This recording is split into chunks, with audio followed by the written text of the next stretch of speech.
আমাকে কথা দাও বাবলা, আমি মরে গেলে তুমি আর কাউকে বিয়ে করবে না। মোহিনী, আমি তোমার জন্য আবার জন্ম নেব বাবলা। কথা দিলাম মোহিনী, তুমি মরে গেলে আমি কাউকে বিয়ে করব না। মোহিনী, মোহিনী। বাবলাদা, তোমার তো বউ মরে গেছে, তুমি আমাকে বিয়ে করো না। না রে তুলসী, মোহিনী বলেছে ও আমার জন্য আবার জন্ম নেবে। তোমার বউ জন্ম নিয়ে বড় হতে হতে তো তুমি বুড়ো হয়ে যাবে বাবলাদা।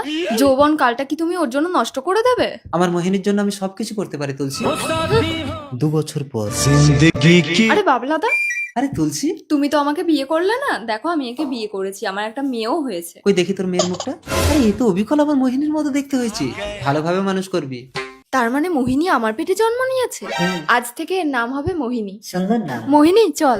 20 বছর পর। আই লাভ ইউ মোহিনী। বাবা তোমাকে দেখা করতে বলেছে, আমাদের বিয়ের কথা বলবে।